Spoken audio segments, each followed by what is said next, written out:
મહુવા ભાવનગર કતપર ગામે 5 દિવસ પહેલા આઈસ્ક્રીમની લાલચ આપી 3 કિશોરીઓને ગુપ્તાંગ બતાવનાર આધેડને કડકમાં કડક સજા થાય તેવી માંગ મહુવા પોલીસ ઇન્સ્પેક્ટર સાહેબને આવેદનપત્ર પાઠવ્યું।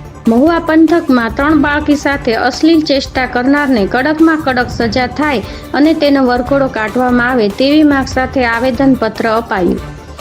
6 વર્ષની 2 બાળકીઓ અને 8 વર્ષની એકને ગુપ્તાંગ બતાવી અશ્લીલ ચેષ્ટા કરનારને કડકમાં કડક સજા થાય તેવી માંગ સાથે આવેદનપત્ર અપાયું અને ગામ લોકોની માગણી એવી પણ કરવામાં આવી કે આવા નરાધમનું સરઘસ કાઢવામાં આવે જેથી ફરી આવું કૃત્ય કરવાની કોઈ બીજામાં હિંમત ન થાય। રિપોર્ટર ચિરાગ ચોટલિયા, કલમ યુથ ન્યૂઝ, મહુવા।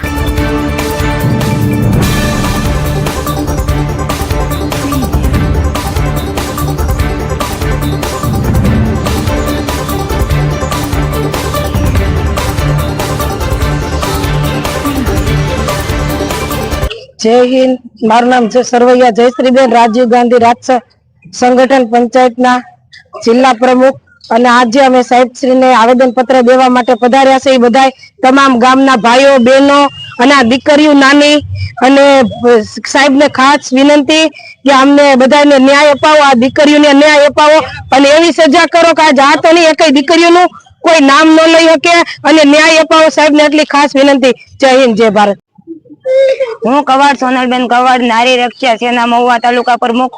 આજે હું આ દીકરીઓ માટે લડી રહી છું અને આ દીકરીઓને ન્યાય મળે એવી અમારે સાહેબશ્રીને વિનંતી છે અને આ કેસ આગળમાં આગળ વધે અને નરાધમને પૂરીથી પૂરી સજા મળે અને મહુવાની અંદર આ નરાધમને રેલી નીકળે અને એને કડીથી કડી સજા મળે એવી અમારી વિનંતી। સમસ્ત કતપર બંદર લાઇટ હાઉસ ભવાની વિસ્તારના ભાઈઓ તથા બહેનો સમસ્ત અહીંયા મહુવા પોલીસ સ્ટેશનમાં જે નાની નાની બાળાઓ સાથે જે કૃત્ય થયું છે એના અનુસંધાને અમે આજે મહુવાના પીઆઈ સાહેબ ભરવાડ સાહેબને આવેદનપત્ર આપવા આવ્યા છીએ અને અમારી એક રજૂઆત છે કે આ જે નરાધમ છે તેને કડીમાં કડી સજા થવી જોઈએ ને જે કાંઈ કાયદાકીય રીતના જે આ કૃત્ય કર્યું છે એની સામે કડકમાં કડક પગલાં ભરાય અને એનું રિકન્સ્ટ્રક્શન થાય ગામમાં અને એનું જાહેરમાં સર્કસ થાય તો આવા ઘણા બધા કૃત્યો અટકી શકે તેમ છે અને નાની બાળાઓના